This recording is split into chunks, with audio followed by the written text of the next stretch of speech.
que tu as, combien Jésus-Christ est riche en bonté, et toi terre des eaux et bétail des champs, oh louez les car il est bon. Oh oui, combien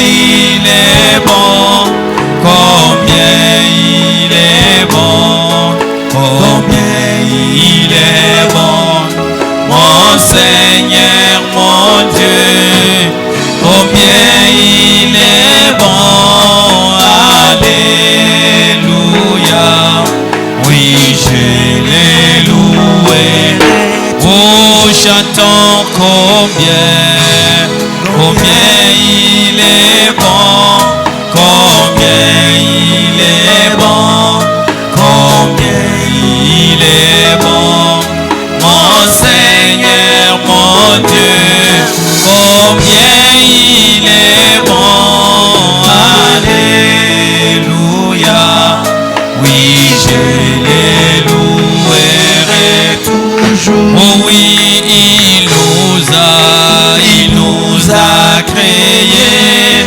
pour la vie éternelle, mais nous avons péché et avons tout perdu, mais dans sa bonté, il s'est décidé de nous ramener à la vie. Oh oui, combien il est bon, combien il est bon, combien il est bon, mon Seigneur, mon Dieu, combien il est bon, alléluia, oui je l'ai loué toujours. Oh oui, il est comme un agneau, il vint ici-bas et versa son sang pour nous racheter. Depuis ces jours-là, nous pouvons crier, oh, où est ton aiguillon? Oh oui, combien il est bon, combien il est bon, combien il est bon, mon Seigneur, mon Dieu, combien il est bon, alléluia, oui je l'ai loué. Élevons tous nos voix et prions notre Dieu.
Nous avons une requête. Le frère Alphonse demande à tous les saints des Zoé Tabernacle de prier en faveur de sa mère qui est gravement malade. Le frère dit qu'il a la foi dans vos prières et sa mère sera guérie si vous priez. Alors élevons nos voix et prions tous ensemble.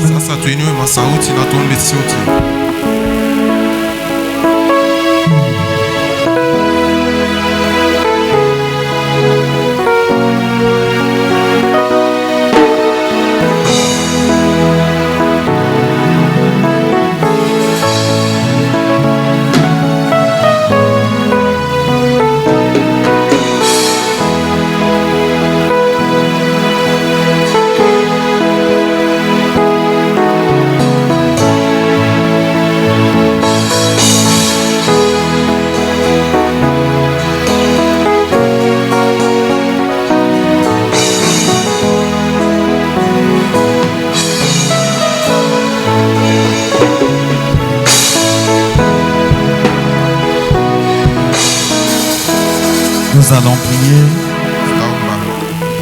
Éternel Dieu Tout-Puissant, Dieu bien-aimé, toi le grand Shalom, toi le Dieu qui donne la paix, toi la rose des Sharon, toi le créateur de l'univers, toi le grand amour. Pour cet après-midi, je bénis ton Saint-Nom et je te dis encore une fois merci. Merci pour ton amour, Seigneur. Merci pour ta bonté. Merci pour tes hauts faits. Merci pour des merveilleuses choses que tu cesses d'accomplir au milieu de nous, Seigneur. Tu nous as gardés, tu nous as protégés depuis que la semaine a commencé. Tu nous as épargnés contre des dangers. Tu nous as épargnés contre toutes les attaques de l'ennemi. Et cet après-midi, oh Dieu, je vois tout un chacun de nous en parfaite santé. Et tu nous as encore accordé la chance de venir dans ta présence, oh Dieu bien-aimé. C'est là que, oh Dieu, ton prophète nous dit, aussi longtemps que nous trouvions encore dans ta présence, ça veut dire que tu as encore quelque chose à faire avec nous, Seigneur. C'est pourquoi, mon Dieu, mon roi, personnellement, je bénis ton Saint-Nom pour le souffle de vie. Car c'est un grand miracle que tu accomplis au milieu de nous jour après jour. Que ton nom soit loué, que ton nom soit élevé. Que ton nom soit béni. Oh Dieu, béni sois-tu, Père. Pour cet après-midi, oh Dieu, agrée-nous tel que nous sommes venus dans ta présence. Nous avions tout abandonné, nous avions tout laissé. Et nous sommes venus à toi. Parce que c'est à toi là où il y a la solution. Oh Dieu Tout-Puissant, permets que tout un chacun qui est venu ce soir, qui puisse sortir dans ces lieux avec une réponse, oh Dieu Tout-Puissant. Nous venons ici parce que nous savons que, Seigneur, c'est toi notre solution. C'est pourquoi, mon Dieu, mon roi, que la parole qui sortira ce soir puisse encore toucher nos âmes. Que cette parole qui sortira puisse nous guérir, puisse, oh Dieu Tout-Puissant, nous délivrer et que nous puissions témoigner de toi. C'est pourquoi, mon Dieu, mon roi, je te confie cette réunion entre tes saintes mains. Que tu puisses encore tirer gloire dans toutes choses que nous allons faire dans ces lieux, Seigneur. Il y a notre frère qui nous a donné cette requête en disant que sa mère est gravement malade. Tu es un Dieu qui ne dépend jamais de la distance. Dis seulement un mot, oh Dieu Tout-Puissant, et la maman sera guérie. C'est pourquoi, Seigneur, je condamne cette maladie. Car William Branham me dit que chaque maladie, c'est un démon. Et ce démon de cette maladie, je l'ai anéanti au nom de Jésus-Christ. Et je réclame la bonne santé au nom puissant de Jésus-Christ. Qu'elle soit guérie et qu'elle soit rétablie. Et que les frères, quand il pourra témoigner, et nous te dirons encore merci, Seigneur. C'est pourquoi pour la soirée d'aujourd'hui, Seigneur, accepte-nous tels que nous sommes venus. Et aujourd'hui, tu abandonne toutes les parties de cette réunion entre tes saintes mains. La louange, l'écoute de ta parole, tout soit conduit par ton esprit. Et réclamant l'ouverture de cette réunion au nom puissant de Jésus-Christ. Souviens-toi de ceux qui sont en cours de route venant ici, Seigneur. Protège-les et garde-les encore, Seigneur, par ta main puissante. Et je consacre toutes choses à toi. Au nom de Jésus-Christ, nous prions ainsi avec foi. Amen.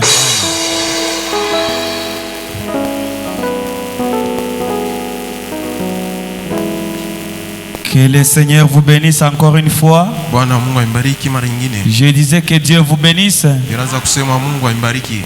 Encore bonsoir. Bonsoir à tous. J'espère que vous êtes dans la joie d'être dans la présence du Seigneur. Sans plus tarder, je vous prie de vous tenir debout. Il est temps de louer notre Dieu. Nous allons chanter. Nous allons prendre le numéro 51, croix seulement, gloire à son nom. Nous louons notre Dieu étant debout. Gloire à son nom, numéro 51, croix seulement.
Appliqué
fait appliquer dans mon cœur. Alléluia.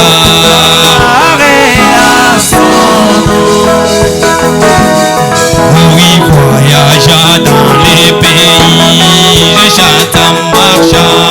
Oh oui, guidant les âmes au calvaire, au flot cramoisi. Oh oui, mon âme percée par les flèches, et des hauts. Oh oui, mon Seigneur me conduit, à lui je vaincrai. Oh oui, je désire. Oh oui, sa face est chantée pour toujours.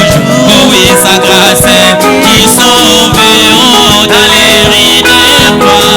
Oh oui, élevez ma voix. Oh oui, les soucis sont passés. Je savais au ciel. Et moi j'ai désiré. Oh oui, contempler ça. Oui, sa face est chantée pour toujours. Sa grâce qui sauve dans les rides de toi. Oh oui, élevez ma voix.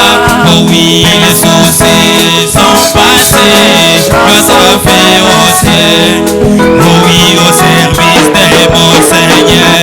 Même dans la nuit sombre. Et moi je m'accrocherai à lui. Il va m'éclairer. Oh oui, les pièges des Satan me troubler mon âme. Et lui, mon Seigneur, est devant, dirigeant les tours. Et moi je désire les vents, contempler ça. Oh oui, sa face est chantée pour toujours. Sa grâce qui sauve dans les rides noires. Élevez ma voix. Oh oui, les soucis sont passés. Grâce à fait au ciel. Oh oui, quand il fondait la vallée, je vois mon sauveur. Et lui déboursé la haute montagne, dirigeant la guerre. Oh oui, pas s'attendre m'étonner, fait la basse vallée. Et lui me guide, je peux voir, marchant en avant. Et moi j'ai désiré les voir, contempler ça. Oh oui, sa face est chantée pour toujours. Sa grâce qui sauve dans les rides noires. Élevez ma voix. Oh oui, les soucis sont passés. J'ascendrai au ciel. Oui, chantons les faits divers. Après dans mon cœur les faits. Oh oui, les faits divers. Oh, brille dans mon cœur les faits divers. Oui, les faits divers. Oh, brille dans mon cœur. Les faits divers. Brille dans mon cœur. Oui, chantons, j'aime Jésus. Oui, de tout mon cœur. Et moi j'aime Jésus. Oh, de tout mon cœur, j'aime Jésus. Oui, j'aime Jésus. Oh, de tout mon cœur. Oh oui, chantons mon cœur les loups avec ferveur. Oh oui, mon cœur les loups. Oh, avec ferveur, mon cœur les. Oui, mon cœur les loups. Oh, avec ferveur.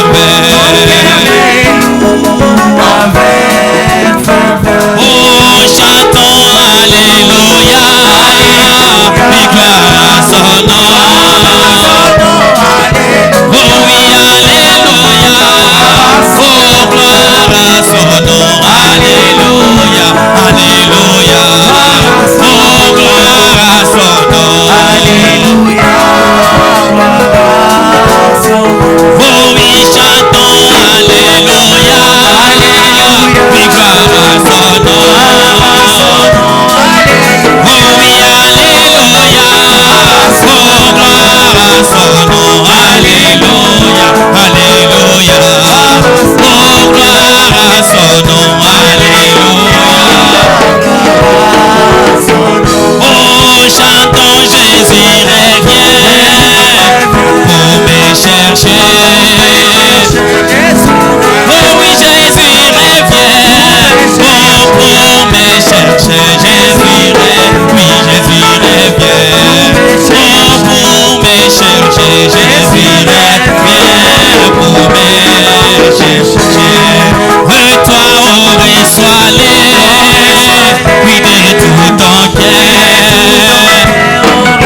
Oh oui, oh, reçois-les, oh, de tout ton cœur. Oh, reçois, oui, oh, reçois-les, oh oui, de tout ton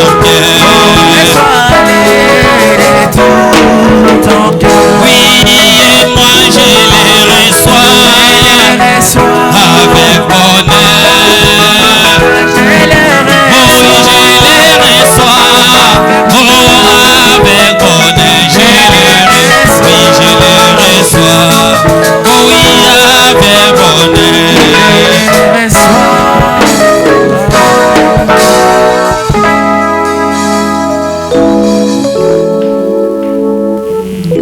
Avec nos têtes inclinées, éternel Dieu Tout-Puissant, toi l'omniscient, l'omnipotent, l'omniprésent, créateur des cieux et la terre, toi l'étoile brillante du matin, le plus beau d'entre 10 000 pour notre âme. Ton nom, c'est le Seigneur Jésus-Christ. Nous te sommes vraiment reconnaissants pour la protection, pour le souffle de vie et la santé que tu peux nous accorder ce soir. Surtout, tu nous as encore donné l'occasion, Seigneur, de nous tenir dans ta présence. Nous ne sommes pas ici par habitude, oh Jésus. Nous sommes des adorateurs.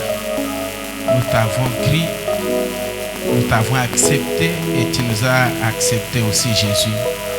C'est pourquoi, oh Dieu, c'est toi-même qui avais dit qu'au temps de la fin, personne ne devra jamais enseigner son prochain. Toi, le véritable enseignant, descends encore une fois ce soir. Prends cette portion de l'Écriture que nous allons lire, Seigneur.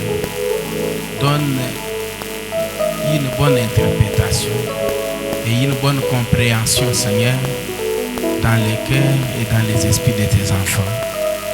Nous voudrons vraiment marcher avec toi, mettant cette parole en pratique. C'est pourquoi, oh Dieu, seule ta présence peut être une consolation. C'est pourquoi nous condamnons toute autre présence qui n'est pas la sienne. Sur cet endroit, nous condamnons tous ces esprits de mauvaise compréhension, des esprits d'habitude, des esprits de distraction, de sommeil. Nous condamnons en chassant cela loin de cet endroit au nom de Jésus. Prends maintenant les hommes qui sont devant les bien-aimés frères et sœurs, le prédicateur et l'interprète. Écarte-nous totalement de la scène. Débite ce qu'il est avec nous, termine-la encore avec nous, tout pour ta propre gloire. Au nom de Jésus-Christ, nous t'avons prié. Amen. Amen. Que Dieu vous bénisse. Mungu Ce soir, aibariki magharibi sans tarder, bila kukawia.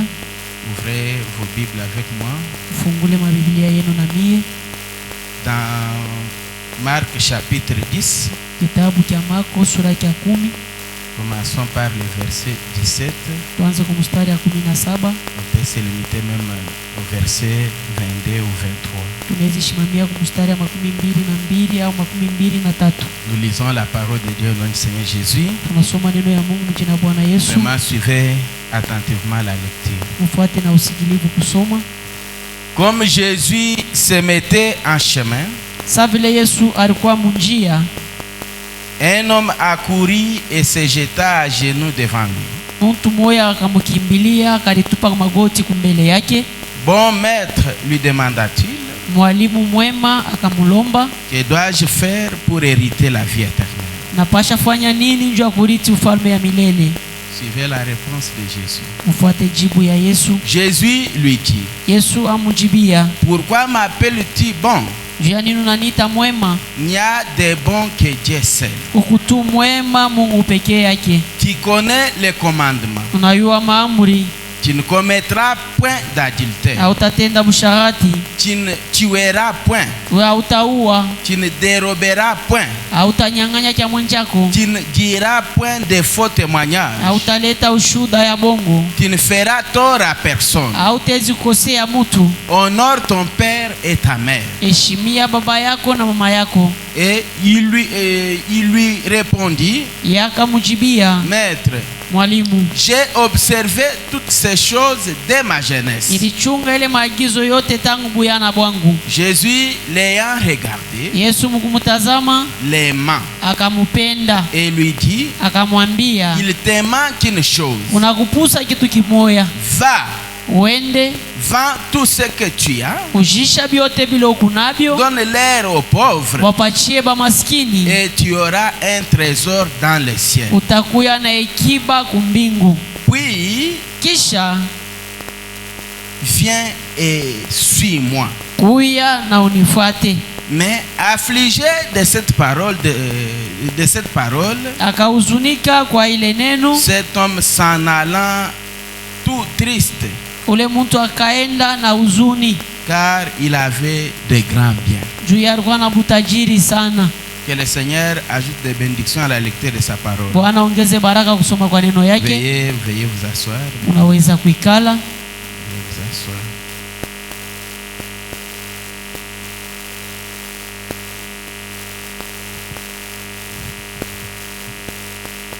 Nous voudrons parler sur un sujet Tunapenda kusemezea patungo moya qu'on a déjà vu une ou deux fois chez nous ici. ile tushakonaka mala moya wala mbili huku kwetu. Ne regrettez pas si ce sujet-là peut revenir encore. Msihuzunike kama mnaona ile tungo inarudia tena. Je pense cette fois-ci ça peut aider encore quelqu'un. Na wajia hii mala itazisaidia tena mtu, Que tu sois ancien ou nouveau. ukikuye wa zamani wala wa sasa. Ça peut être quelque chose de nouveau. Inaweza kuya tena kitu kipya kwako. J'ai intitulé ça Na itunga les investissements. kuweka maekiba. Que Dieu vous bénisse. Mungu aibariki. Ce n'est pas un enseignement. Haina mafundisho, Ce n'est pas un évangile, bien que je peux évangéliser avec ça. haina tena kupasha injili au vile nitezi kupasha injili Mais nayo. je ne voudrais pas évangéliser avec ça. Walakini sipende kupasha nayo injili. Mais je voudrais prêcher comme Branham l'a prêché selon Napenda ce que nous vivons tous les jours ici. kuihubiri vile Branham alihubiri vile bintu tukunaishi mashiku yote hii. Comme je l'ai dit là, Sa vile nilisema on a déjà prêché sur ça. tulisha kuihubiri. Mais Branham lui-même a prêché sur ce sujet Branham ye mwenyewe alihubiri hii tungo plusieurs fois. mala ya mingi. J'ai par exemple les investissements Niko kwa mfano na kuweka kwa ikiba du 26 janvier 63. ya mulesi janvier 1963, Et le prophète revient encore na bia narudiria motena na avec mahubiri les moya moya investissements kuweka maikiba du 3 août 1963. 3 août 1963. Ici c'est 26 janvier 63. Ya kwanza ni ya le 26 janvier 1963. Et il revient encore Anarudia mala ya tatu avec la même prédication mahubiri moya moya du 12 11 63. 12 11 1963. Dans une même année, Mwaka moya moya Branham a prêché sur les investissements 3 fois. Branham anayubiri kuweka maikiba mala tatu. Et j'ai les investissements Ni kuna kuweka maikiba du 1962, ça y est. ya 1962 iko wako tena. J'ai les investissements Ni kuweka maikiba de 1964. ni kuna 1964. Il y a les investissements Kuku kuweka maikiba de 1960. kuku ya 1960. Il y a les investissements Kuku kuweka maikiba de 1958. ya 1958. C'est un sujet très capital. Ni kusema ni tungo fungo ya mafaa kabisa. Que Dieu vous bénisse. Mungu imbariki. Et si on veut que l'église Kama tunapenda kanisa puisse aller de l'avant yende kumbele sur le plan spirituel mukiro et sur le plan matériel, na mubintu ya kupapasa, il faut qu'on se réfère à ces prédications. inapasha tuangalishishe kulipanga mwa Et imabili. vous les brebis, Mwe bana kondo mettez ça en pratique. muyeke mu matendo, Vous verrez les choses changer. mutaona bitu Vous binabadilika. verrez les choses tourner en votre faveur. Unaona bitu binenda mzuri ngambo yenu. Que Dieu vous bénisse. Mungu imbariki. Nzambe apambola bino. Mungu amibariki. Surtout les hommes d'affaires. Zaidi bafanya biashara. Cette prédication est pour vous. Hii mahubiri ni yenu. Que Dieu vous bénisse. Mungu imbariki. Je suis dans une trompette qui a un son confus. Iko mu mahubiri parapanda ya kuleta muririo ya mvuruko. Il n'y en a qu'un. Ikwako ni moya tu. Une trompette qui a un son confus. Parapanda ile na muririo ya mvuruko. Prêché le 14 janvier 63. Ya le 14 janvier 1963. Paragraphe 49 à 52, on commence par là. 49-52 tunanjia pale. Suivez attentivement avec Fuate na moi. usikilivu. Le prophète dit, Nabii anasema si vous avez une affaire, kama uko na biashara fulani, il n'a pas terminé la phrase. ashimalize mustari. Si vous avez une affaire Kama uko na biashara à faire, bya kufanya, nous avons des hommes d'affaires ici présents. tuko na bafanya biashara hapa tayari.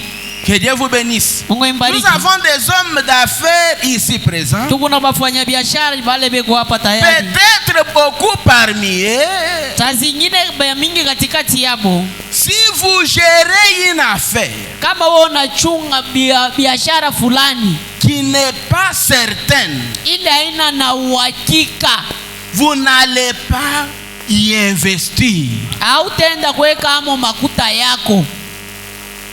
Suivez. Fuate mzuri. C'est une prédication. Ni mahubiri.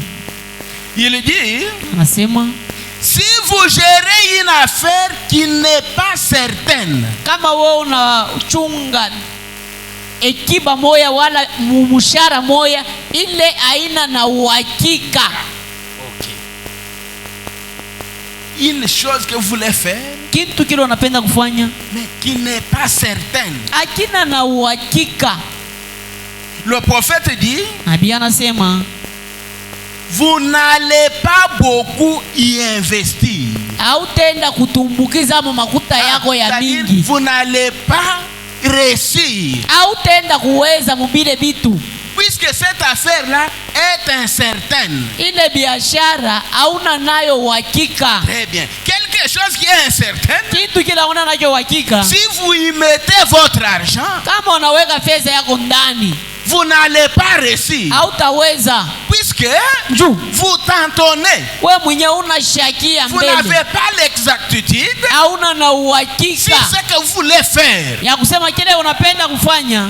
Est-ce que quelqu'un m'écoute? Mtu ananishikia, Quelqu'un m'écoute? mtu Je ananishikia. suis devant les hommes d'affaires. Niko kumbele hapa fanya Puisque biashara, chaque personne ici présente kila mtu ule iko hapa touche quelque chose. anagusaka kitu Si fulani. tu es un travailleur, Kama unafanyaka si kazi tu vends même mkampuni, les braises, kama unaishaka si tu vends makala, les unités, unauishaka si tu mainite, achètes des produits, kama unauzaka si tu roules maibwe, par moto, unatembeshaka vous pikipiki, voulez à ce que unapenda vous sema puissiez bénéficier quelque chose. upate emo kitu fulani. Et pour bénéficier quelque chose, Kwa kupata kitu fulani vous devez être sûr de ce que vous êtes en train de faire. unapasha kuwa na uhakika ya kile unapenda kufanya. Que Dieu bénisse l'église. Mungu abariki kanisa. Est-ce que je peux avancer? Hezi songa mbele. Et il continue de dire, Anaendelea anasema si vous êtes un bon homme d'affaires avisé, kama uko mfanya biashara wa bia kweli baisha kukukalamusha, vous entendrez utashikia et vous ferez des prospections prospection. wewe utenda mbele kuchunguza, kuangarishisha. Vous devez d'abord vous informer Ulizishe mbele muhimu avant que vous y mettiez votre argent. kabla ya weke mofeza yako. Ne prenez pas votre argent, Usichukue fedha le yako mettre dans quelque chose unaiweka mumambo que vous fulani n'avez pas vérifié ila d'abord. uyaulizisha. Que Dieu vous bénisse. Mungu ambariki. Que Dieu vous bénisse. Mungu amibariki. Vous devez d'abord faire la prospection. Wende mbele uchunguze, ulizishe. Si vous avez de l'argent à investir, Kama uko na fedha ya kuweka mukazi fulani, jusqu'à ce que vous trouvez paka na pale utapata quelque chose de certain. kitu cha uhakika. Que Dieu vous bénisse. Mungu ambariki. Quelque chose de fiable. Kitu cha bia kweli kweli. Quelque chose sur lequel vous pouvez compter. Kitu kile utategemea vile unaweka makuta yako. Ah. Et quand vous mettez votre argent, Pale unaweka fedha yako vous mule, êtes sûr kuna que uhakika mon argent ne se perdra ya pas. kusema fedha yangu haitapotea. Je l'ai mis dans quelque chose de sûr. Na yeka mukintu cha Quelque uhakika, chose de fiable. kintu cha kuonekanika. Et quand vous aurez même besoin de votre argent là, Hata kama unahitaji fedha vous yako ile, pouvez facilement le récupérer. unaweza kuitosha hapo kwa mwepesi. Que Dieu vous bénisse. Mungu ambariki. Quelque chose sur lequel vous pouvez compter. Kitu kile utategemea.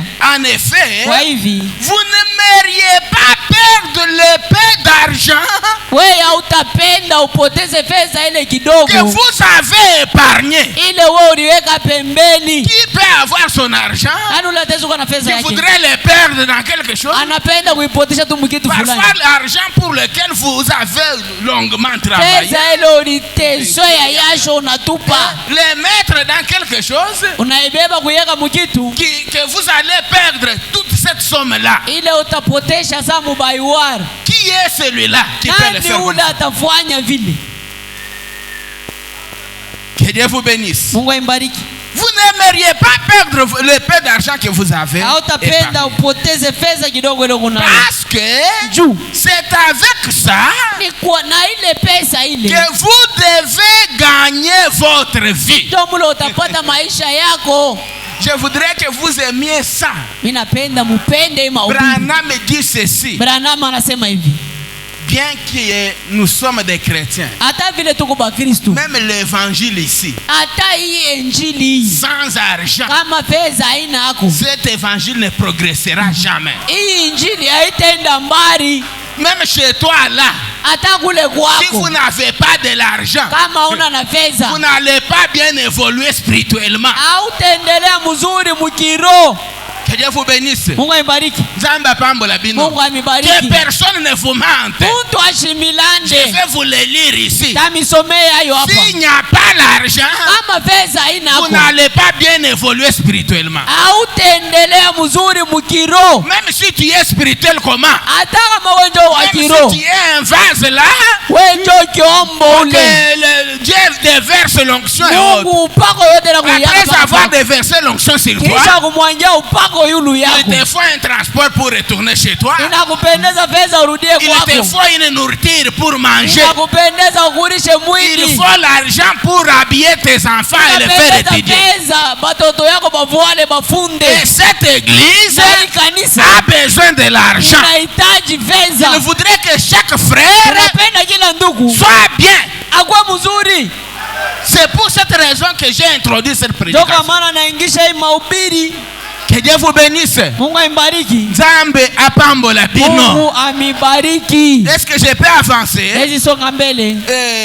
Il dit, Anasema et ce peu d'argent que vous avez épargné, na ile pesa kidogo uliweka pembeni. parfois il y a des gens Saa zingine kubatu qui ont peu d'argent que vous avez déjà épargné. bale beko na makuta kidogo basha weka pembeni. $200, $300, $400 $200, et autres. 300, 400 na bingine. Branham me dit que Branham anasema ya les kwamba peu d'argent que vous avez déjà épargné pesa là, kidogo ilioshaweka pembeni ile ne les mettez pas dans votre poche pour les laisser là. usiache mumufuko yako ibakie pale. Que Que Dieu vous bénisse. Mungu amibariki. Que Dieu vous bénisse. Mungu amibariki. Les alina ba frère hao. Mungu bandugu hapa na Il badala. a épargné Tangu aliwekaka 300-400 dollars. 300-400 Mungu dollars. anestina kuzuatina banani. Inabamba na kutu, inabamba mvumbi. Son travail seulement. Kazi yake. Ake akundoli Anaibeba, anapumputa, et il les remet là-bas. anabeba, anarudisha Branham pale. dit, Branham ce n'est anasema pas ça investir. anakuweka ekipa ile. Tu es un faux. Huku mtu mubaya uyue kazi. Raison pour laquelle tu souffres. Ndio kwa maana unateswa. Comme tu ne sais pas. Wewe bila uyue. Kutumikisha ile makuta. Comment faire fonctionner cet argent? Dieu te prendra même les paix que tu as Mungu épargné atakubeba là. na ile unapumputa kidogo kidogo inaenda. Raison pour laquelle il y a d'autres. Ndio kwa maana bengine Tina bampuku basile kolia mbongo na iwana. Pata bampanya bana kukuria dolari.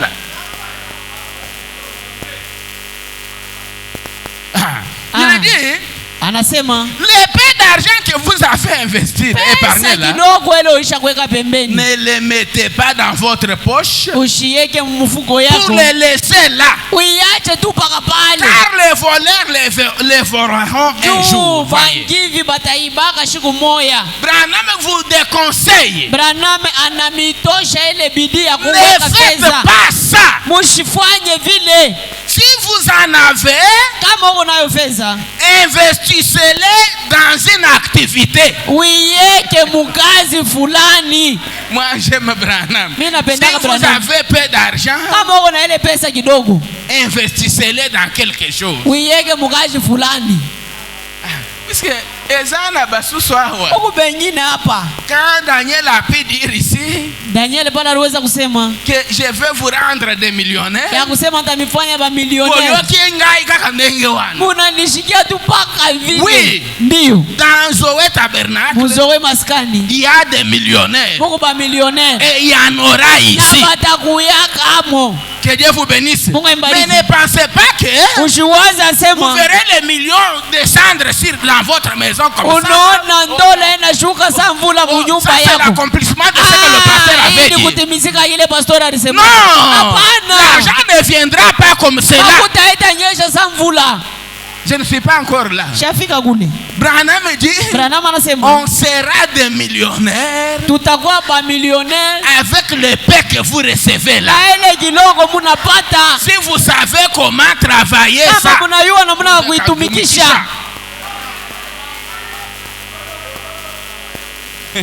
je pense que cette fois-ci ça va marcher. Na wajia aima la bitaendeka. Papa, oyoki ngai? Baba unanishikia. C'est ça. Ndio vile. Bon, je ne suis pas encore là. Shafika kule ndio. J'introduis d'abord ma Niku prédication. naingisha lwangu mahubiri.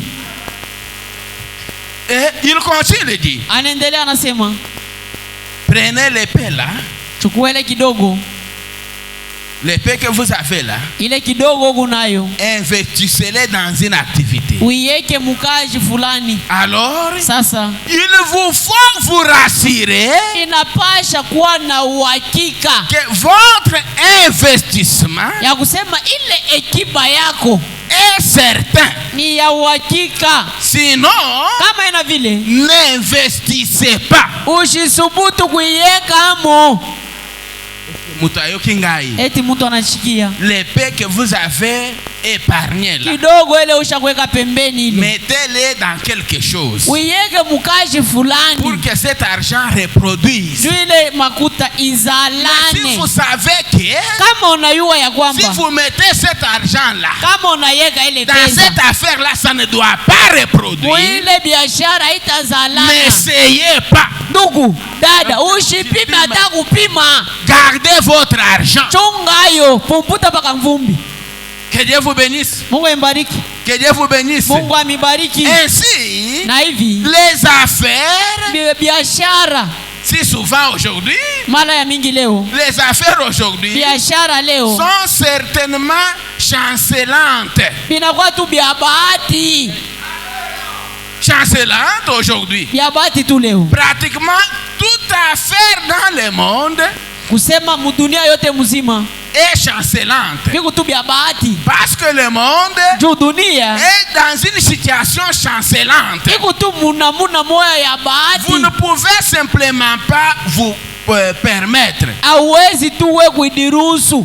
Qu'est-ce que Branham dit par ici? Branham anasema nini hapa? Toi qui as ton cabine, Wewe una kabine yako, tu touches peu d'argent, unagusa peu fedha de kidogo, bénéfices. inaingia Wow. bana kwa kuambia. Au moment où nous parlons, Hapa tunasema hapa on a commis ça. kukomisa huku Il y a des frappeurs. huku bale banaibaka Ils sont en train de faire sortir le tena cuivre tosha kuivre de 50%. ya Ce 50%. sont des affaires chancelantes. Ni bintu bile biku na tanka tanka, Le marché noir. ile mansoko ya kweushi kweushi. Branham dit, Branham si vous anasema prenez votre kama argent unachukua fedha et yako vous le mettez là-bas unaiweka mule et que la police attrape tes affaires ya pulushi na bamba produit pour yako kule, perdre le tout, unapotesha vyote. ne condamnez pas Dieu. Wewe usimhukumu Mungu.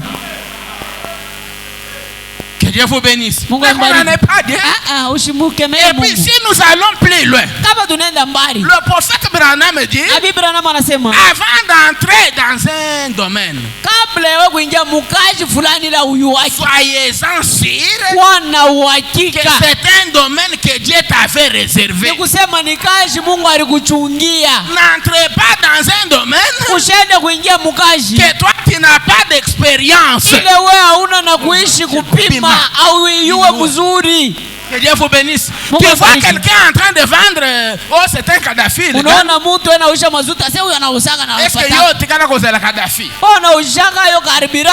Est-ce que tu sais où est-ce qu'il trouve les Unayua mazout na kuna kana anayepotaka na anayujishaka Est-ce que je. oyebi banzela oye atambolela? Unayua kuna anaingiliaka. Tu sais comment il a eu ces biens là? Na kuna kana unayua anapata vile vitu. Tu sais combien, pourquoi il a 40 filles d'essence et autres? Na kuna kana unayua anakuwa na mantuku 40 na Mais kinyi. toi avec un bidon, Wewe na bidon tu moja. voudras aussi le suivre. Unapenda Tu mfuatilishe. dois perdre même le un bidon là. Na ile bidon itapotea moja ile. Que Dieu vous bénisse. Mungu ambariki. Nzamba pambola bino. Mungu amibariki. Eh bien, Nzuri. je vais épargner tant d'argent. Niliepusha makuta ya mingi. Bon, je lis un peu une deuxième brochure. Nasoma mahubiri ya pili. Prenez ici. Chukue hapa. Je vous ai donné beaucoup d'investissements ici. Il faut bien écrire. Nilimpacha maekiba ya mingi mahubiri inapasha Les kuandika mzuri. investissements du 26 janvier 63. Kuweka maekiba ya mule 26 Janvier 63. Janvier 1963. Paragraphe 50-52. Mstari ya 50-52. Et nous allons sauter pour lire le paragraphe 58 à 60. Tutaluka tunasoma mstari yake ya 58 60. Ok. Suivez attentivement. Fuate na usikilivu. Branham dit, Branham anasema un bon homme d'affaires mfanya biashara wa bia kweli ne devrait pas prendre son argent ashikupashe kuchukua fedha yake pour aller jouer au jeu d'argent. enda akacheze nayo michezo ya makuta. Je parle.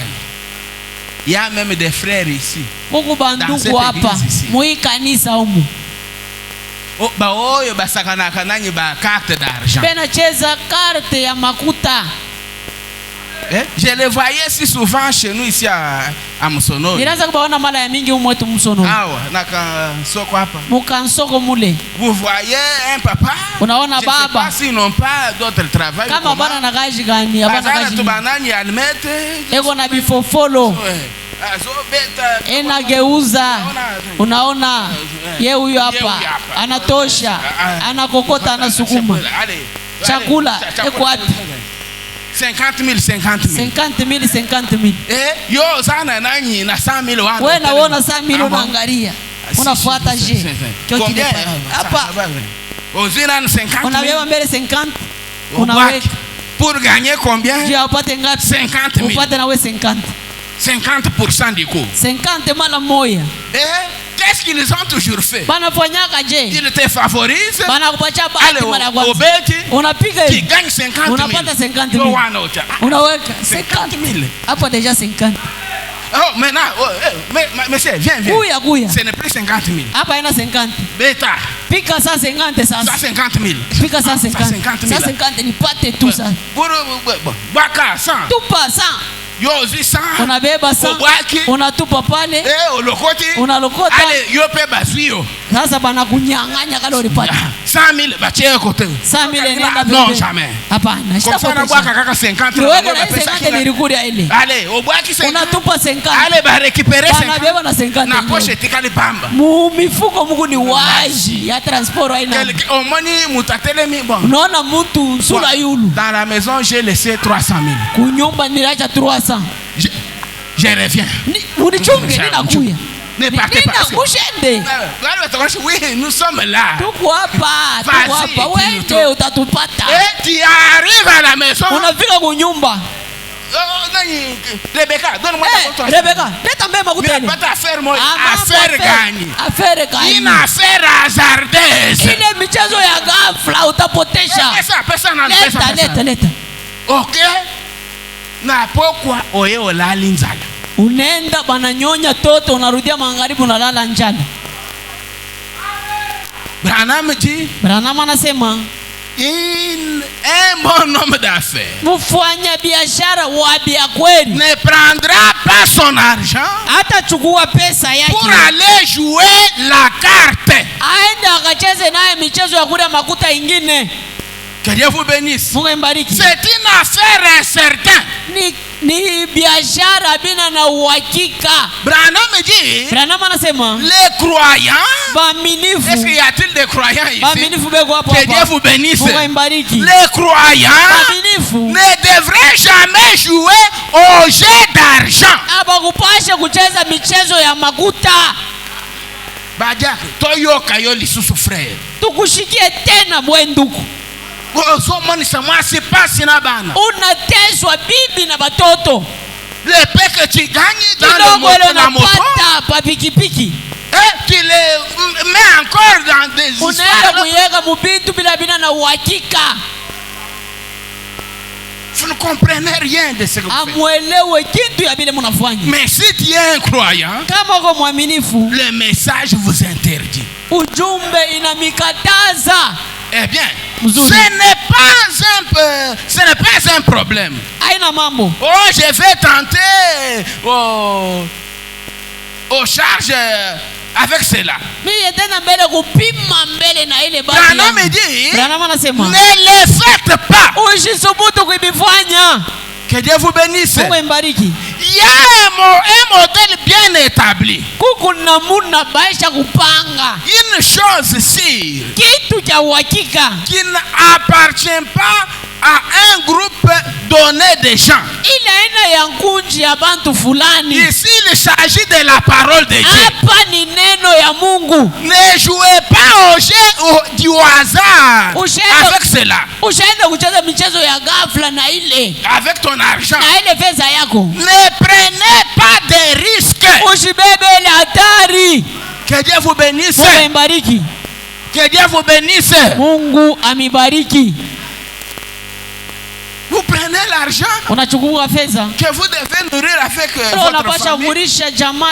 Vous les frères motards, vous les frères travailleurs,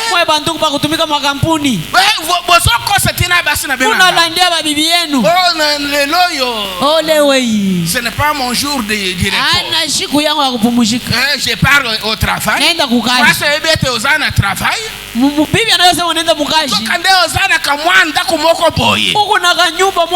Là où vous gaspillez l'argent.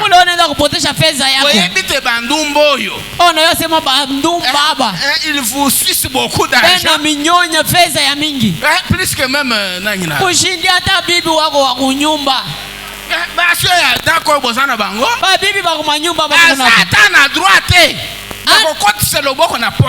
ana mamlaka ingisheko mikono mifuko yako. Il ne peut même pas accepter. Hawezi kuichika.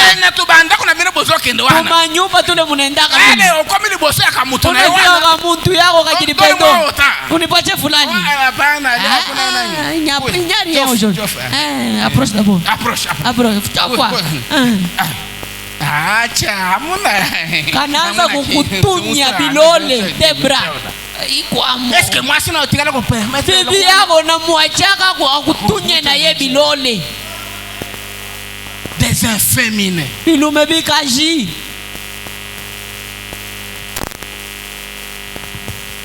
Je peux continuer? Nezi kuendelea. Le prophète continue, il dit. Nabii anaendelea anasema. Paragraphe 52. Mstari ya 52. Une autre chose. Mambo tena Notez bien. ingine mwandike. Frères et sœurs, notez bien. Bandugu na badada mwandike. Une autre chose Mambo tena ingine. que j'ai remarqué parfois parmi les gens. Ile niliona katikati ya batu. Particulièrement si un homme possède un peu d'argent, Kama muntu ekuwako tu na fedha kidogo, il essayera ensuite d'investir cela atapenda tena ayeke muekipa ile dans une sorte d'affaire mubiashara moya fulani non identifiée. ile bantu abayuwe mzuri. Suivez bien. Ufuate S'enrichir du jour au lendemain. Enapenda wine leo. Vous perdrez tout votre argent. Kama unafanya vile utapotesha makuta yako yote. Et vous le savez bien. Na mweye munayua mzuri. Tel que l'affaire nini osite. Baiwara papa. Baiwara soke baiwara wana. Ilikuwa bashi ni mchiluba ni bayawaya. Banenda na yote. Qu'est-ce qui se passe? C'est une affaire que j'ai vu même dans cette église. Ni mambo niliona na muikanisa. Il y a un frère, Ndugu moya, un travailleur. mufanya kazi. Il entre dans mon bureau. Anaingia ofisi yangu. Il m'a dit, pasteur, Ananiambia pastori, je voudrais aussi te... nikutumie lien. Nikutumie lien. Tu peux aussi le faire. Na wewe unaweza kuifanya. Tu vois ce lien ici. Unaona hii lien? Vous déposiez par jour. Par jour papa. Par jour. Unaweka tu. $50. Unaweka $50. Et le soir. Magharibi. Tu as déjà. Inazala. $100. Et tu peux même retirer les $100. Unaweza na kuitosha. Tu as donné 50. Unaleta 50. Tu as mis dans ton compte. Unaweka mkonto le yako. soir là. Magharibi. Toi tu as $100. Unapata 100. J'ai demandé au frère. Namuuliza nduku. Tu as déjà tenté plus de ça? Unapima pastori. Quand je donne $100. Mimi napeleka 100. Le soir 200. Magharibi 200. Et quand je donne 200. Napeleka 200. Le soir là 400. Magharibi 400. J'avais secoué la tête. Natenkesha kichwa. J'ai dit ça c'est une bonne Sema affaire. hii ni biashara mzuri. Et j'ai appelé mon fils ici à ça. Saina huyu. Entre. Kuya. Ngato nazo braquer. Angalia taya kuwina yo hii angalia. Mama Sharo akozala déjà. Mama Sharo hapa ni kusema ni mutop. Il m'a dit Asana ananyangara. Explique-moi pas. Baba unifasirie. Je lui ai expliqué. Na mufasiria. Lui m'avait dit. Asani ananiambia. Si tu as ton argent. Baba kama una makuta yako. Ne mets pas dans cette histoire. Usiweke muibi binti. Ne prends pas ce risque. Usibebe hatari. C'est une chose incertaine. Ni kitu hakina na uhakika. Tu dois perdre tout. Utapotesha yote. Là où j'étais assis. Pale nilikala. J'étais tellement découragé. Nafadhaika. Mtoto namuita nipatie bidii yana bichompola. Il est sorti. Anatoka lwaki. J'ai raisonné. Na waza mbele. Elle peut me conseiller comme ça. Je ne le ferai pas. Sitabifanya tena. Et j'ai appelé le frère. Naita ndugu. Ne le faites pas. Ndugu usifanye. Yo pesa ozaki na nani wana. Papa nilikuya mo bana nyenda nato. Il a fait même un groupe de frères. Kunji ya bantu bena tembea paka telefone. Moi j'étais là en train de chez lui. Niko pale kwake bantu ni tele. À un temps donné. Wakati fulani. Kimya. Baba ni kimya ni yeye na potea. Tote tunenda. Connexion, ça n'existe pas. Comment tu peux prendre ton argent? Le mettre dans une banque qui n'a même pas un nom.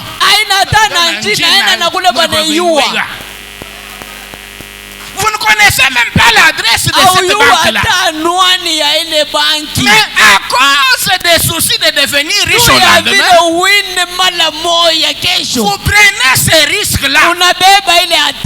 Branham me dit, un chrétien ne peut pas faire ça. Ne le faites pas. Branham me dit, si vous voulez investir, même pour déposer l'argent dans une banque, soyez d'abord informé.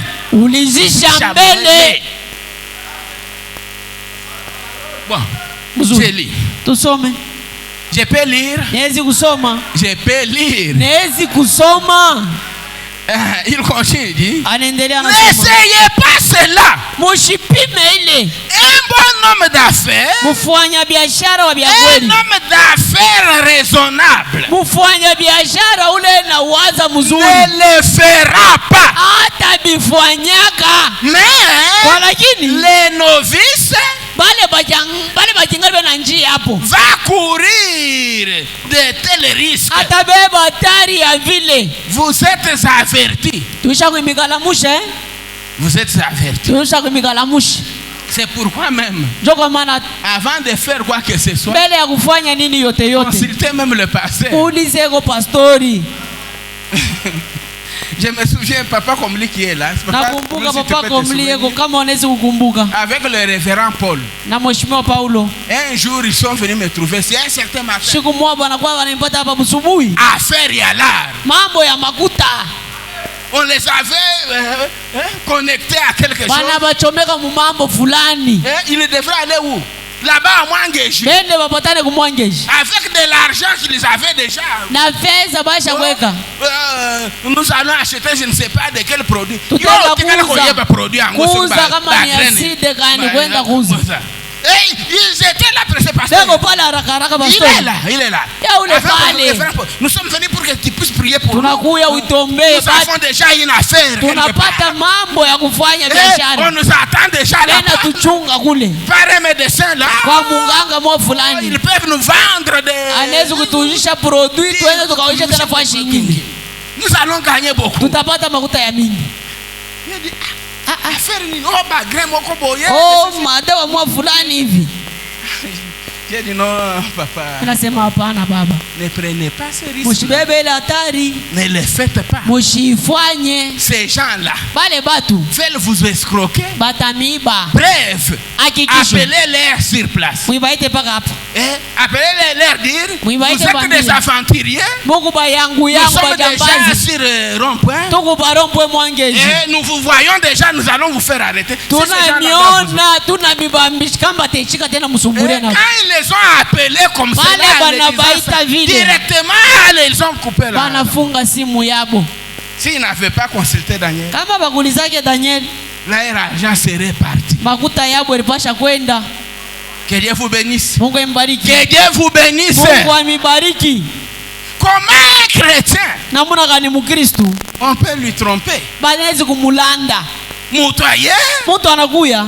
Oh non, tu vois. Tu as combien? $100.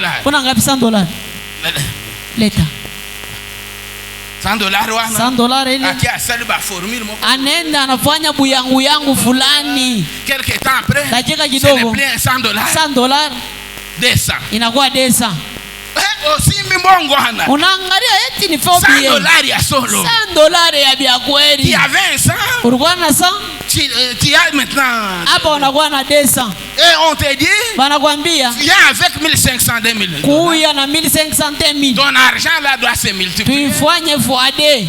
$4,000. 4,000 hapa.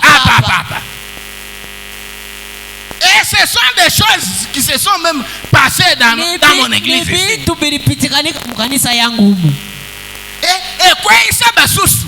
Vous qui êtes tombés dans ces pièges, enseignez aussi aux autres. Vous êtes là. Branham dit, un chrétien ne peut pas prendre son argent pour double triple. Ne faites pas ça. Il vous conseille de dire ici. Branham dit, Branham anasema même s'il vous faut progresser. hata kama inanipendeza muendelee kumbele. Attends. Même s'il vous faut progresser plus lentement. Hata kama binanipendeza kuendelea kumbele pole pole Et que sana. vos dividendes Kwa lakini mahakika yenu sont trop petites.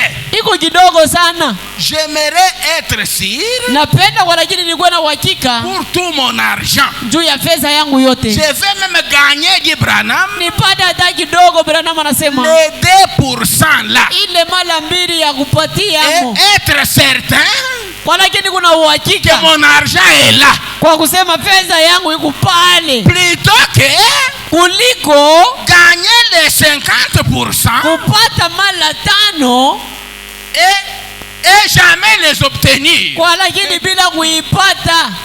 Unafanya hesabu mpaka Ce mkicho. n'est pas moi, hein? Ana mie C'est Branham. ni Branham. Je lis ça au paragraphe 59. Paragraphe 59 Il dit, anasema vaut mieux. ni mzuri Tu as $1,000. uko na $1,000 yako Quand tu les mets unaiweka mkaji dans fulani les marchandises, mu biashara, que ces $1,000 là, ile $1,000 et Bibisata bénéficie à $100. yaanza kutosha hata $100. C'est beaucoup. Ni ya mingi. Hein? Progresser lentement. Unaenda pole pole Plutôt que de prendre ton $1,000 pali pa kubeba $1,000 dans yako l'intention de gagner $2,000 à la fois. munakuna ya upate 2,000 mara moya. D'ailleurs, les 2,000 que vous n'allez même pas Na obtenir. ile 2,000 ile tabakia paka mkicho wote ibamba kumikono. Vous savez qu'aujourd'hui dans les commerces, Mnaya leo chez mbiashara nous ici au Congo, huku kwetu Mkongo c'est difficile aujourd'hui. binakuwa nguvu leo Au somba marchandise à $1,000 uuze marchandise ya pour $1,000 gagner $2,000. upate mo 2,000. Vous savez que c'est comme cela. Mnayasema shinjo vile C'est shakuya. ça la réalité Ndio d'aujourd'hui. ukweli shakuya yako leo. Vous savez cela. Unaiua ile C'est très difficile même. shakuwa nguvu tena sana. Osana $1,000. Huko na $1,000 Ochango na marchandise. uyeke Pour mbiashara gagner $500. upate mo 500 mala abina ako tena. Beaucoup d'argent. Makuta ya C'est mingi 200. idesa. Et Branham soutient Branham que ça anashikamisha soit comme cela. bikuye vile ile desa Le kidogo. problème, Mambo c'est de bien gérer ton argent. chunga mzuri fedha yako.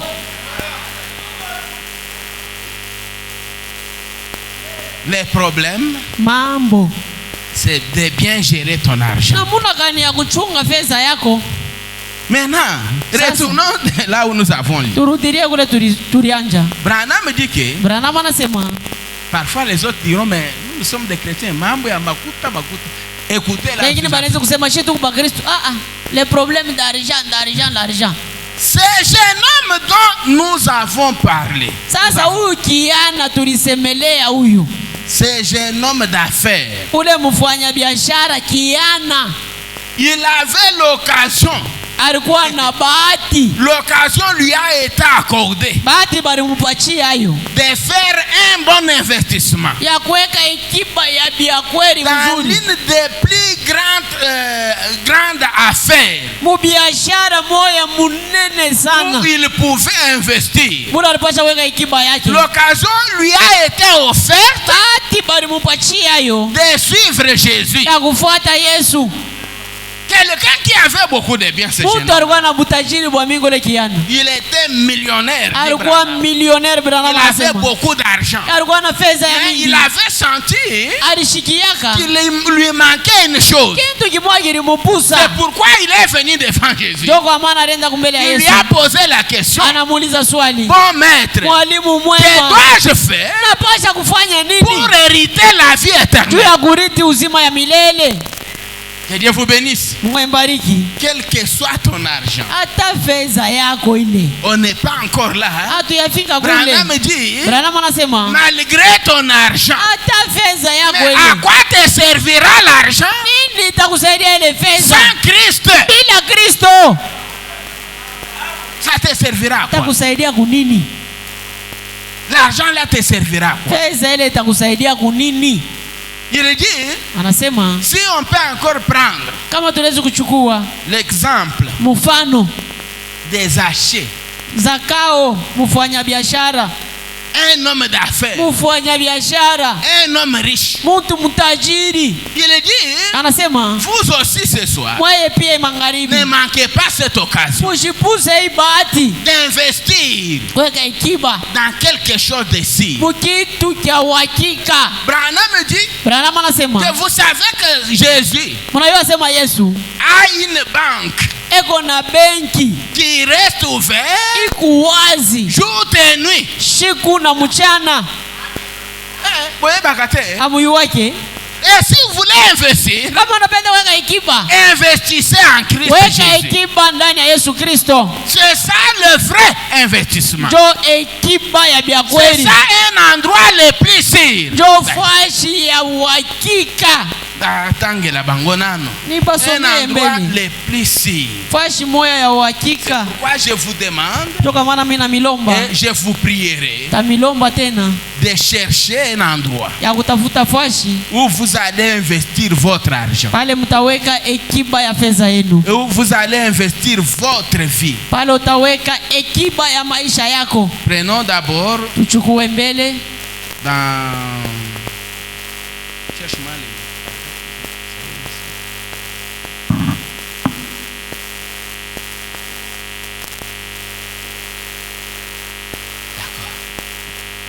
Écoutez ce qu'il dit. mushike kile iko nasema. Il dit, Anasema oh, oui, ndio 19-20, le temps de décision. wakati ya kuchukua mipango Il y en a, c'est 2 ou 3. iko kama ni 2 wala 3. Celle-ci, c'est dit 11-6-59. Hii ni ya 11/6/1959 Paragraphe 19 à 20. mstari ya 19-20, Pour appuyer ce que nous venons de dire. juu ya kushikamisha kile tunatoka kusema. Branham dit, Branham anasema des fois, mara mbili vous devrez prendre des décisions difficiles. munapasha kuchukua mipango ya nguvu.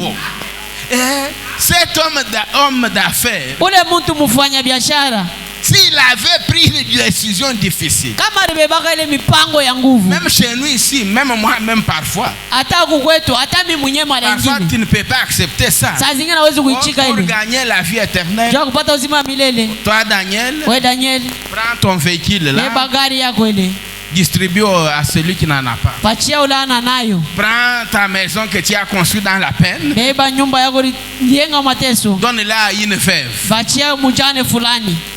Et prends l'église où tu es pasteur, Beba kanisa ile kwa pastori, donne à quelqu'un autre, pachia mtu mwingine, et tu auras la vie éternelle. ndio utapata uzima ya milele. Branham dit, Branham pour anasema prendre une telle décision, juu ya kuchukua ile mipango ce sont des décisions là très difficiles à prendre. ni mipango ya nguvu sana kuibeba. Que Dieu vous bénisse. Mungu imbariki.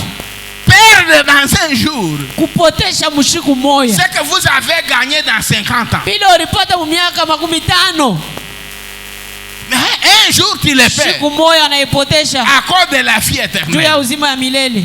Il dit, Anasema des fois, mara ingine il faut prendre des décisions très difficiles. napasha kuchukua mipango ya nguvu. Peut-être Mara ingine qu'à l'âge mûr, mkiwango kama usha kukomea, tu es déjà dans les cinquantaines d'années, ushakuwa na miaka 50 60, on te dit banakwambia de tout vendre, ushisha de vyote, rester même réduit bakia mikono wazi pour obtenir quelque chose kia parfois upate kitu kimoya mara de très ingine sûr. kia uhakika.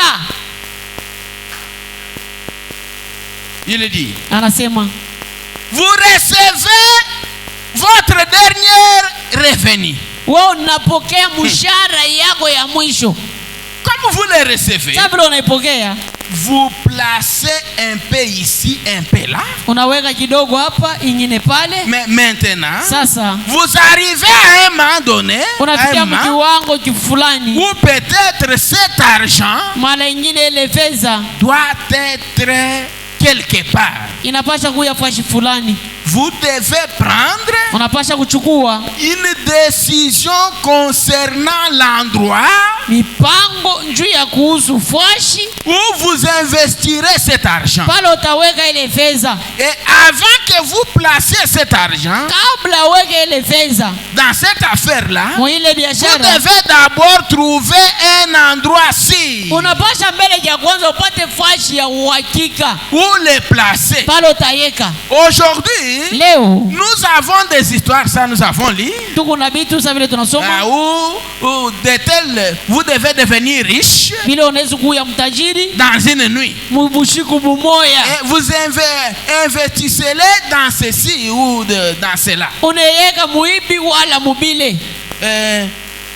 Je lisais quelque part, Ninaanza soma fashi fulani ezana bato bazana ba bank ba nini ba compte. kuku bantu bale bena makonte yabo. Il dit, Yanasema regarde, mon souci, le souci du prophète, nia ya nabii, vous qui avez épargné déjà, qui épargnez de l'argent. mwe bale bena weka makuta pembeni na bingine. Branham dit, Branham anasema vous devez les investir cet argent. unapasha kuweka ile makuta mwekiba, Kozwa mbongo na yo nyonso, comme il le dit ici, kubeba makuta yako yote bila nisema hapa, otondisha yango kaka na bank. unayaja paka mubenki. Il dit, Anasema pour ne rien faire autre. njoo auanze aufanye tena kitu kingine. Osi kaka mbongo. Unabeba makuta unaweka mubenki, unaweka mubenki, Et tu ne fais rien. aufanye tena kitu. Branham dit, Branham anasema un des 4 matins, siku moja asubuhi gouvernement ekolela yo mbongo wana. guvernema inakukuria tu makuta twako tule. Et ça s'est passé même chez nous ici au Congo. Bilitendeka huku kwetu Mkongo. Papa, je ne sais pas si du temps de Mobutu, Baba il y shibilitendeka avait wakati des wa Mobutu. millionnaires et des millionnaires. Ba millionnaire Surtout les gens de Mbujimayi. Bantu ba Et Mbujimayi. ils sont aujourd'hui par terre. Beko leo chini. À cause ya kotia kaka mbongo na banque. Bena beba makuta bena weka paka mubanki. Pour ne pas les investir dans d'autres Bila histoires. kuyeka magashi ingine. Kako kanga bank. Banafunga benki. Et ça na ba bank oh so kenyi wezi so kenyi na bin. Benki fulani manjina kama ni ya jeli. Banki inatokea sema nani origine yayo ni Mkenya. Banki ya Mkenya. Maroc. De ceci de cela. Ibi na bili. Yo zimbongo na nyonso chekuna. Na beba makuta yako naweka muli. Soki gouvernement akangeli bango borwana. Kama gouvernement na bafungia lukintu kyabo kile. Yo kokende na nani na Maroc. Utenda mu Maroc. Utenda kule kulomba fedha yako. Mais si tu avais une affaire, kama ulikuwa na biashara huko Mkongo, ozana boutique na yo quelque part, una boutique fashi fulani, ozana ndako na yo tongia, una nyumba unayenga ya mzuri, tongi quelque part, pango unayenga, les jours où tu n'auras plus rien, pala hauna tena na kitu, tu peux recourir à ce que tu avais déjà. Unaenda kubila uliyengaka. Je ne dis pas que vous ne pouvez pas mettre l'argent dans la banque. Hamuwezi kuweka makuta mu benki. Vous devez équilibrer tout. Weka mabawa mbili, kidogo unaweka banki, kidogo unatumikisha. Branham dit encore. Branham anasema tena. Regardez comment les gens font aujourd'hui. Mwangalie namna gani bantu wanafanya leo. Bandeko ya basi hawa. Zaidi badada banamuke. Ya investissement. Yenu ekiba badada. Bilamba. Paka manguo. Ozo bota. Unazala. Ozo kenako koli sabana. Unakomarisha batoto. Mais préparez l'avenir de ces enfants. Tayarisha maisha ya kesho ya bale batoto. Préparez votre vieillesse. Tayarisha buze yako. Bilamba ozo tondi cerebral compte na ba compte. Mavalizi na mavalizi ile unayaja. Tokotaka na nani na ndako moko bona ebite James.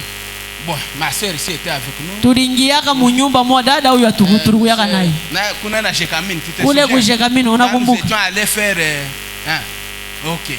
Quand nous sommes allés faire une délivrance, tunaenda kufanya ufungulivu munyumba mwa fulani. On nous a fait entrer dans la chambre. Bana tuingisha mchumba kularia.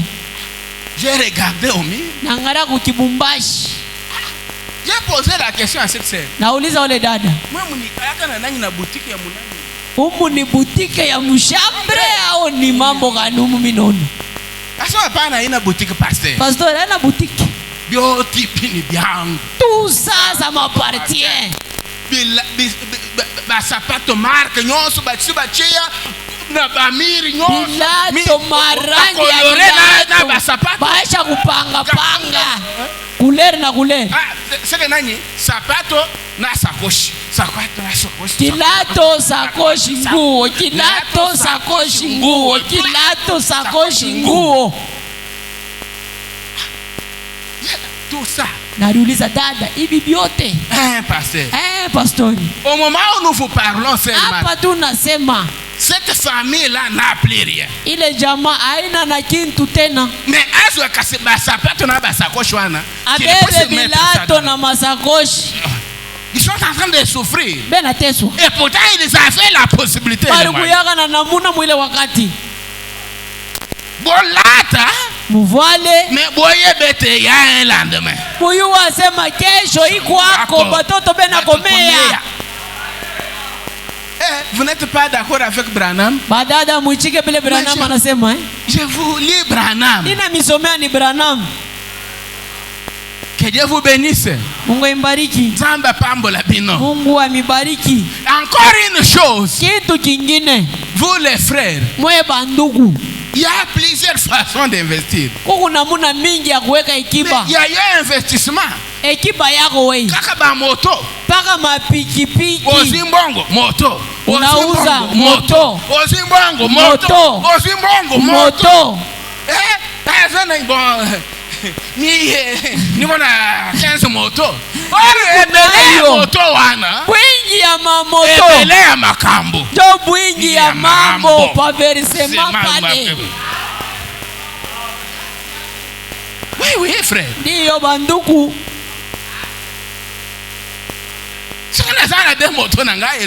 Kama niko na mbili mapikipiki shina nyenea. Je peux prendre le reste là, les bénéfices. Les mettre dans quelque chose d'autre. Naitumbukiza mukaji ingine.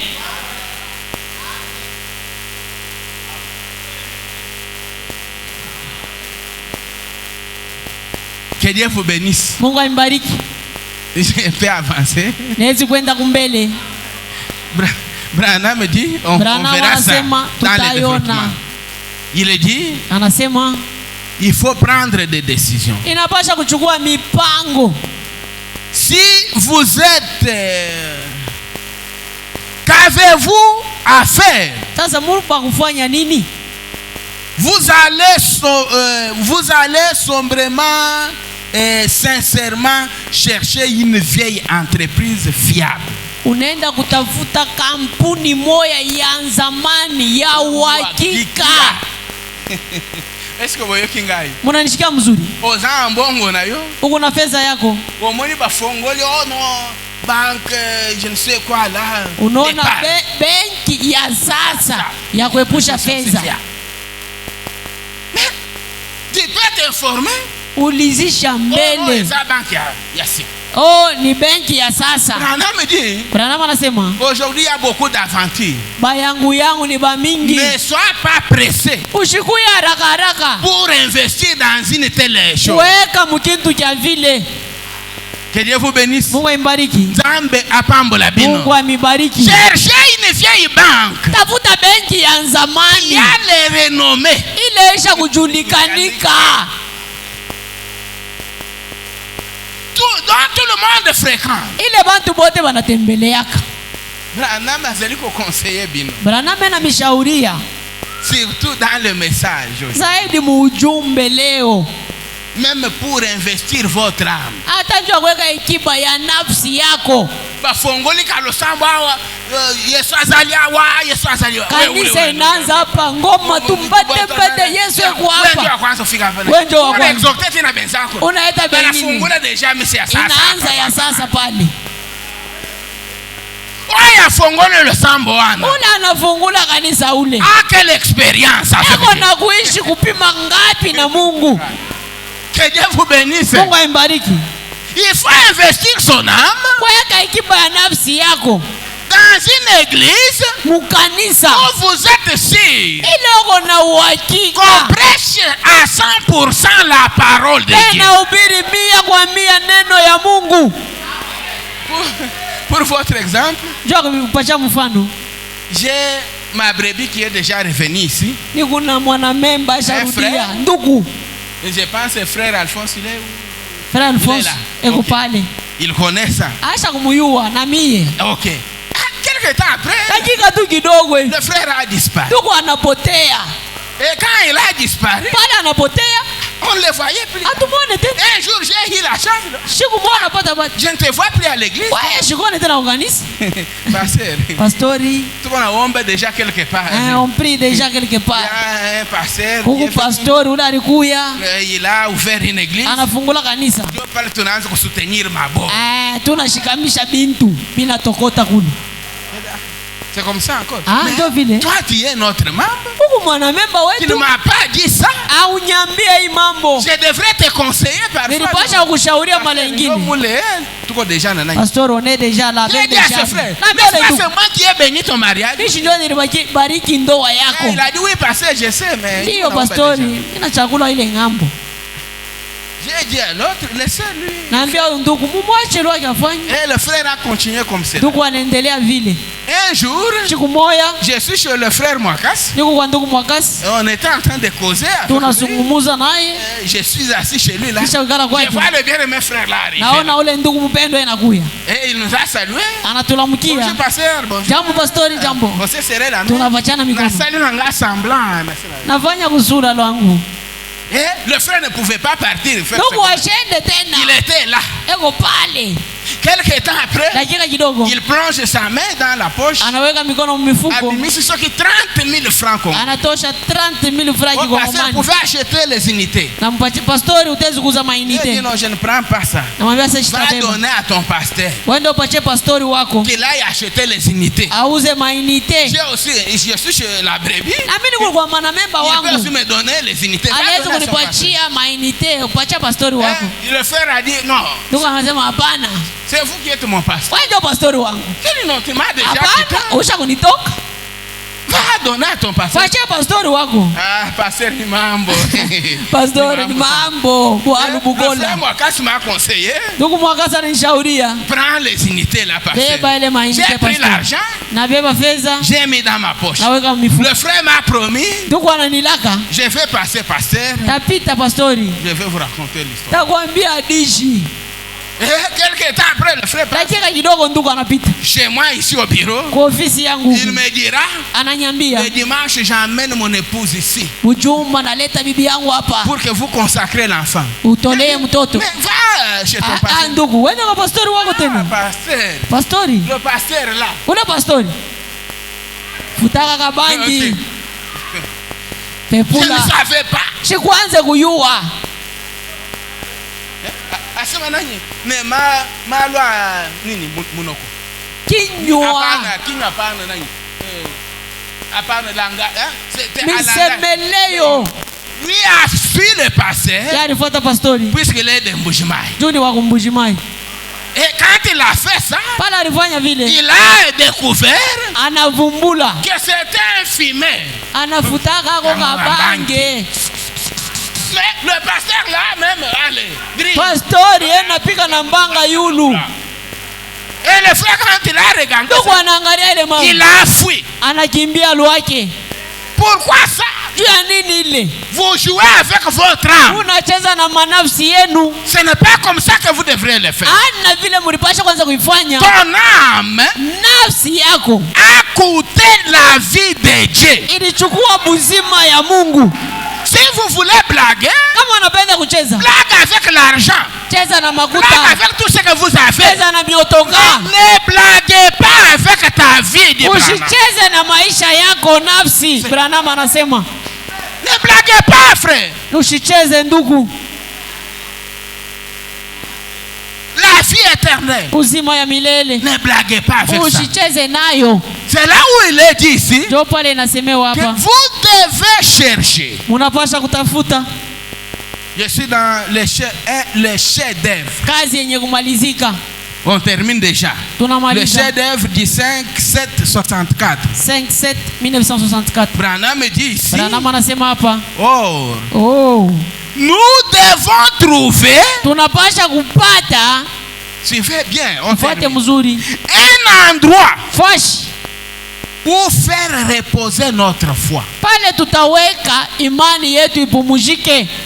Si quelqu'un ne peut pas jouer avec son argent, kama mtu hawezi kucheza na pesa yake, qu'il a eu dans la souffrance, ila alipata mateso, il doit être rassuré anapasha kuwa na uhakika de là où il doit mettre son na argent kuna ataweka pesa yake pour ne pas le perdre. juu asipoteshe. Mais comment avec votre âme? Na muna gani na nafsi yako, Vous le déposez n'importe où. unaiweka fashi yote Et yote, pourtant ton âme nayo nafsi a yako goûté la vie de Dieu. ilichukua uzima ya Mungu. Branham dit, Branham anasema prenez soin de votre vie. beba na bwivu maisha yako, Prenez soin de votre âme. beba bwivu ya nafsi yako, Cherchez un endroit sûr. tafuta fashi ya uhakika, Cherchez une église sûre. tafuta kanisa ya On uhakika, vous nourrira pale à batakukulisha 100% avec la parole. 100% na neno ya Mungu. Que Dieu vous bénisse. Mungu ambariki, Nzamba pambola bino. Mungu amibariki. Nous avons trouvé que Tuliona sema aujourd'hui il y a beaucoup d'aventures dans le monde. leo bayangu ba mingi muujumbe Je ne sais pas en 1930 ici qu'est-ce que mishiwe mu 2030 omu bitakuya je, qu'est-ce que le message ici devient. ujumbe itakuya S'il nini n'y a pas de vrais défenseurs de la parole, kama kuna bakutetea vya kweli ba neno? il nous faut de vrais défenseurs. Inapasha Il bakutetea, nous faut de vrais prédicateurs. inatupasha bahubiri Il ba nous vya faut kweli, de vrais croyants. inatupasha baaminifu ba vya Les gens kweli, qui ne peuvent pas jouer bantu bala batacheza avec leur vie, na maisha avec yabo le message de na l'air. ujumbe ya wakati. Que Dieu vous bénisse. Mungu ambariki, Nzamba pambola bino. Mungu amibariki. Je lisais où? Inaanza soma wapi? Il dit, Anasema, qu'est-ce qu'il dit ici? yanasema nini hapa? Si moi, Kama mie ou n'importe lequel d'entre nous, wala nani yoyote yote katikati yetu dans la vie ici, mui maisha nous cherchons à réussir dans la vie tunatafuta tuweze mu maisha, et que nous devenions bien des millionnaires. hata vile tunaweza kuwa ba millionnaire. Ouais, interprétez bango madame. Tafsiri mzuri, Nous sommes déjà à la fin. tuko kumwisho, Or, nayo nous devons trouver un endroit tunapasha kupata pafwashi où faire reposer notre foi. pale tutaweka imani yetu ipumuzike. Si moi, Kama mie ou n'importe lequel d'entre nous, wala nani yote yote katikati yetu dans la vie, mu maisha humu nous cherchions à réussir dans la vie, tunatafuta kuweza mu maisha, très bien, et que nous devenions bien des fois des millionnaires. na mara mingi tunaweza kuya ba miliardere wala millionnaire. Mais qu'est-ce que nous allons faire avec ça? Cet Sasa argent? na ile fedha ya miliardere millionnaire utafanya nayo nini? Nini? On prend même soin. Tunabeba ulinzi, On fait même des calculs précis. tunafanya mahesabu na Il uhakika, faut ça, il faut ça. pendeza hii na Pour ne ile, pas perdre le peu ndio que j'ai. tusikupoteze ile Il kidogo, me faut ça. inapendeza ile Pour qu'un des 4 matins, siku moya je deviens ikwe millionnaire. millionnaire. Branham me dit, Branham anasema vous faites des choses avec exactitude, oui, unafanya vitu na pour uhakika devenir millionnaire. ndio ukwe millionnaire. Mais quand vous devenez millionnaire, Pale unakuwa millionnaire sasa, après être millionnaire, kisha kuwa millionnaire qu'est-ce que vous allez encore faire avec ça? utafanya nini na ile fedha? Il nous faudrait arriver, Inatupendeza kufikia malgré notre argent là, hata ile fedha yetu, un des 4 matins, siku moja asubuhi vous allez arriver au bout de votre chemin. utafika kumwisho ya njia yako, Avec ton argent là, La fête, vous ça y est. arrivez au bout de votre fika chemin. kumwisho ya njia yako. À quoi est-ce que ça va vous servir Ni- à ce ni- moment-là? itakusaidia sasa nini mwile wakati? Voyez, Naona l'argent, fedha c'est un titre provisoire. ni cheo ya muda kidogo. Branham dit que Branham anasema avec l'argent, na fedha vous pouvez tout faire. unaweza fanya vyote, Tu peux acheter n'importe quoi. unauza nini yote yote. Quelqu'un qui a l'argent, Mtu ana fedha il peut te créer même un problème ici. anakuchokozea Te tu faire même mambo, encarceler là-bas. banakufungisha kule Parce qu'il a de l'argent. kwa na fedha. L'argent répond à tout. Fedha inajibu kwa mambo yote, L'argent fait tout. fedha inafanya Mais vyote, l'argent lakini fedha ne peut pas acheter ta vie. haitauza maisha yako. C'est la seule chose Ni kitu tu que l'argent kimoja ne peut pas faire. kifedha haiwezi Acheter ta kufanya. vie. kuza maisha yako. Va plus loin. L'argent là ne peut pas empêcher la mort à ta tête. haiwezi kuzuiza kifo yako kama unafika kumwisho. Jamais. Kamwe. Mobutu était millionnaire. Mobutu alikuwa millionnaire. Mais est-ce que l'argent a acheté la vie en Mobutu? Sasa makuta iruza kifo kwa mtu wala afya njema njoo Mobutu. Jamais de la vie. Kamwe maisha.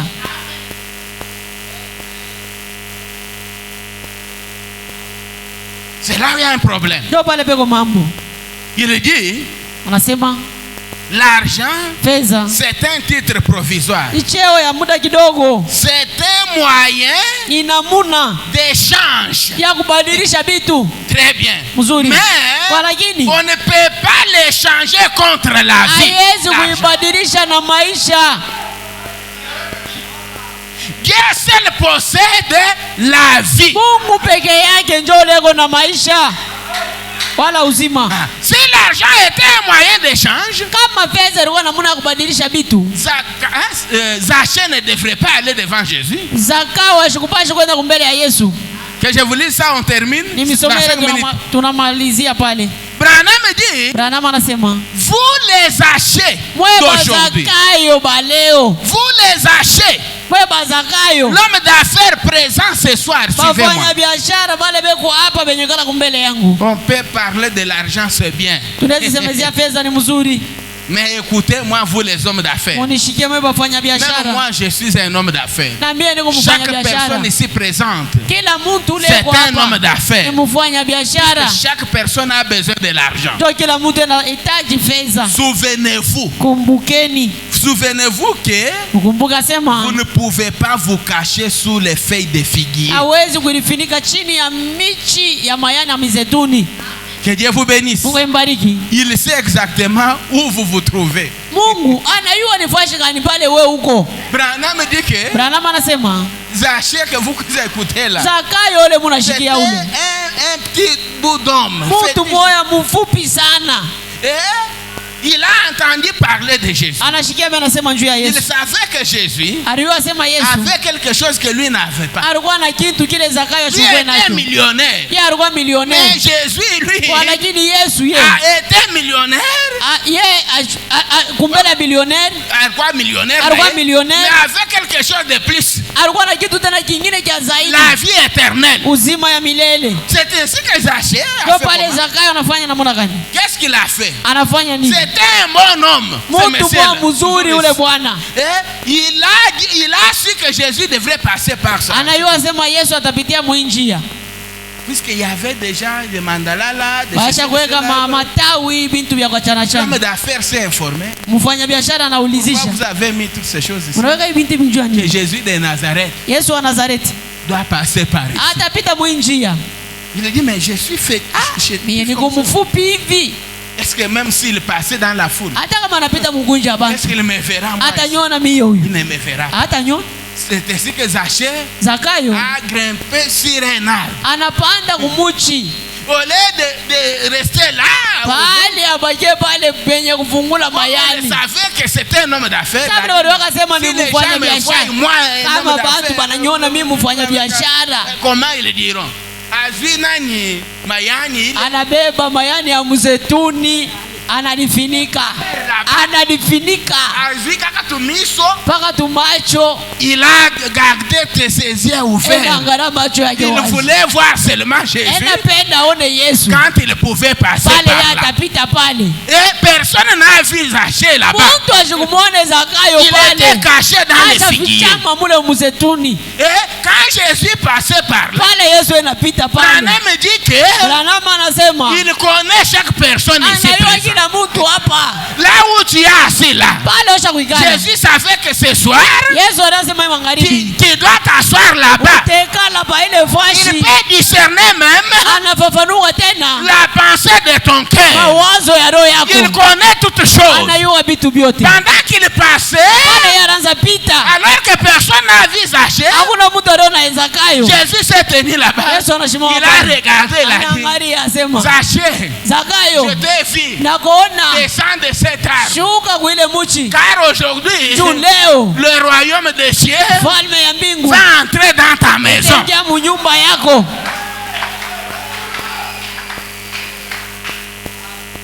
Dieu vous bénisse. Mungu imbariki. Et il dit, Anasema Zaché est descendu. Zakayo anashuka. Quand Jésus lui a dit comme ça, Pale Yesu anamwambia vile, avec une attitude de repentance, alikuyaga na hali ya kutubu.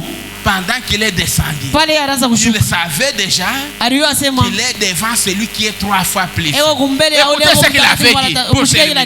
Il a dit, anasema Seigneur, Bwana, si j'ai trompé quelqu'un, kama nililanda mtu je rembourserai, tarudisha, je prendrai mon argent tachukua fedha yangu, et je vais le donner aux pauvres. taipatia ba maskini. Ce que l'homme riche là avait refusé. Kile ule mtajiri kiana alikatalaka. Mais Zaché, lui, Zakayo yeye a reconnu ça. anatambua Je ile, vais le donner aux pauvres, voyez. taipatia ba maskini. Il Mnaona avait déjà trouvé yari pataka cette perle de grand prix. ile ribwe ya bei kubwa. Il avait trouvé quelque chose Alipataka kitu qui fulani valait plus que les affaires qu'il avait. kile kilikuyaga bei kushinda biashara bila Il kuyaga avait navyo. trouvé quelque chose Alipataka kitu dans tout homme qui essaye d'accomplir quelque chose. mtu wote unapima kufanya kwa kitu fulani, Mais si vous perdez la vie éternelle, kama unapotesha uzima ya milele, à quoi vous serez servi toutes vos réalisations? nini itakusaidia vitu vyote bila ulitimiza? Le plus grand trésor. Ekiba kubwa. On termine par là. Tunamalizia pale. À quoi vous servirez Nini itamisaidia de gagner tout ce qui est de ce monde, kupata vyote vile vya hii dunia, de réaliser de grandes choses dans ce monde, kutimiza vitu vikubwa mwa hii dunia, mais de perdre la vie éternelle? lakini unapoteza uzima wa milele. Branham me dit que Branham anasema si vous êtes chrétien ce soir, kama uko Mkristo magharibi, vous allez descendre au pied de Jésus, utashuka kumikulu ya Yesu, à la croix de Jésus, ile msalaba ya Yesu, avec la même attitude na ali moya moya comme celui de Zaché. sawa ya Zakayo. Branham me dit, Branham anasema le plus grand trésor ekiba kubwa qu'un homme puisse trouver, ile mtu anaweza kupata c'est la repentance, si kutubu, c'est l'humilité. kujishusha, unyenyekevu, Ne cachez rien. usifichike kitu. Jésus connaît chaque personne ici. Yesu anajua kila mtu hapa, Il connaît ton cœur. anajua roho Il yako, connaît tout ce que tu as vu. anajua vile vyote Il uliona, connaît tout ce que tu es en train de penser. anajua vyote vile Il unawaza, connaît l'esprit qui te domine. anajua roho ile Mais inakutawala. à quoi bon garder ces choses sales Nitakusaidia kuchunga vitu vya alors que uchafu. Jésus les connaît? Yesu naye anaiua. Mais il y a quelque chose Kuko kitu qui est le plus glorieux. kiku cha damani kabisa, C'est la vie de repentance. ni maisha ya kutubu, Descendre au pied de Jésus. kushuka kwa miguu ya Si Yesu. vous voulez monter au ciel, Kama unapenda kupanda kumbingu, la voie pour monter, njia ya kupandia c'est descendre. ni kushuka. Descendons, Tushukeni, investissons tuweke ekiba dans une entreprise de cire mukampuni ya uhakika qui est le Christ Jésus. kulana kwa Kristo Yesu, C'est ça le vrai investissement. ndio ekiba ya bya kweli. Prends ton argent, Chukua fedha prends yako, tes enfants, beba watoto yako, ton mari, bwana yako, n'importe quoi que vous avez, n'importe nini quelle activité. yoyote biashara Descends kunayo, avec ça uishuke na ile au pied de Jésus mikulu ya Yesu, et Jésus te na recevra. Yesu atakupokea. Que Dieu vous bénisse pour ce soir. Waimbariki njoo magharibi, Alors qu'on se tient debout wale tunashimama bwima, avec nos têtes inclinées, vichwa binye kuinamisha, les investissements. weka maekiba, Investissez weka ekiba pendant qu'il est temps. wakati kingariko, Cherchez la vie éternelle. tafuta uzima ya milele. L'hôtel est là. Madhabahu iko hapo. Si vous voulez former l'hôtel là où vous êtes, Kama unapenda kufanya madhabahu pale huko, vous êtes libre. uko huru. On nous entend un cantique, nous allons prier. Anatutumia mwimbo, tutaomba.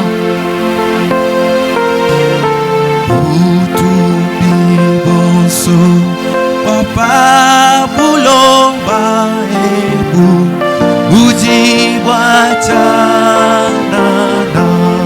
Avec nos têtes inclinées, nos yeux fermés. Na vichwa binye kuinamisha, macho yenye kufunga.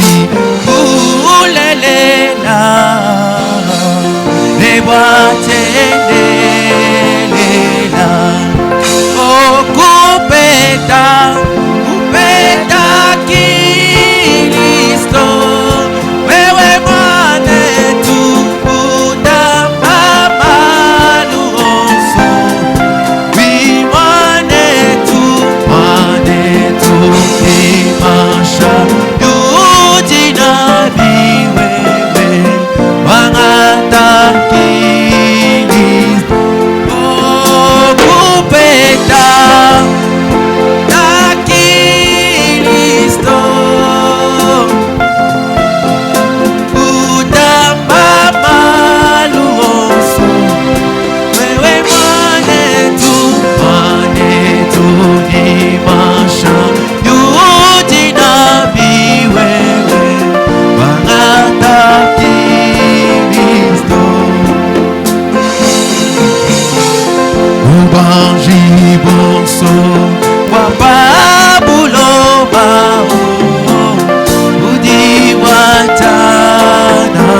imasha yujina niwewe wangata Kristo.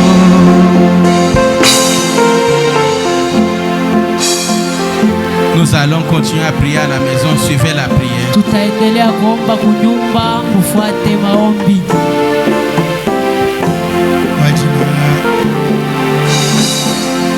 Zambi wa bukola bonso kuti mumanyi munena wamvita mwewa muchimunyi wabachimunyi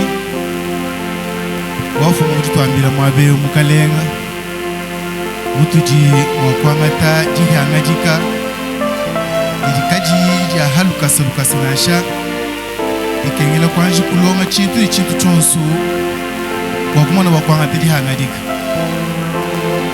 kalenga bwa mujulu wakuheta iji bwa bukola kadi bikela kujifila ili mutu yonsu ita bujawani Nzambi kulongo lako watwendela mujijeba mutu afumu kujijumvu mwabe ewu wewe Nzambi wangata kukokeshi mumisuka yetu wakutwendiselo jiswa jeba angata kutumini changa mukalenga jingutumbisha jingwele twasekijila jingu kupila walwa ujuambe menu ushaka bijumwe wa Nzambi ni moyi umutu kadi tuye mwabe ewu wani Nzambi jinkulomba dikala muntu mwana mwabe ewu nijisama alukila mwabe ewu mondo hiwa bichila kujiya jitu mwabe ewu alukina ya Yesu Kristo dikala muntu mwana mwabe ewu uvumwikala ni lutatu umwambulisha kuselo jishinga ja muntu ni muntu yonsu bene shaku zoe tabernacle bene shaku mwena murume budufume butwambila mwabe euji yeji mwana wa muntu mutumuka spie energie mwabe eu mukalenga mwambulishaku wa umujaku ni bukolo bweba wa matu kumpala kumva biji bunungweu shala kunzambi wetu utuye kula kumpuko buka ikaji jabu mwana kulonga kumpala kwa bane beba bene shaku tsamba chero haleluya mukalenga ni musumje tu Yesu Kristo makulo mungu. Amen. Que Dieu vous bénisse. Mungu amibariki. Nous sommes arrivés pratiquement à la fin. Tunafika karibu mwisho. On peut faire circuler les paroles. Wanazizungulusha vitunga sadaka. Laissons voir notre joie, nous qui aimons les Seigneurs, joignons au chant et doux accords, joignons au chant et doux accords, et en vie, prenons les trônes et environs. Oh oui, oui, nous marchons, merci, oui, merci, oh merveille, merveille, et nous montons tout droit vers Sion, la merveille, oh oui, oui, nous marchons, merci, oui, merci, oh merveille, merveille, et nous montons tout droit vers Sion, la merveille, oui, qui refuse de chanter, c'est qu'ils ne connaissent pas notre Dieu. Mais les enfants du roi Seigneur, mais les enfants du roi Seigneur, proclameront leur joie, proclameront. Oh oui, oui, nous marchons,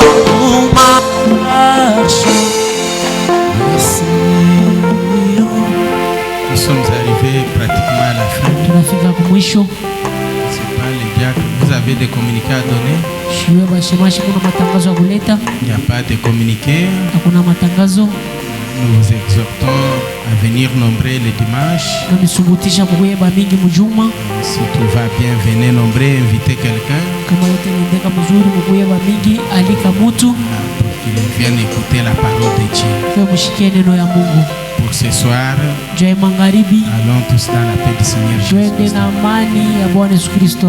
Saluez quand même quelqu'un là dehors. Tamukiako mutu pale nje. Depuis que vous êtes vu le dimanche et le mardi, Tangu mulionana mujuma mukajimbiri, tu peux quand même saluer ton frère, ta soeur. naweza kulamukiako ndugu yako, dada yako.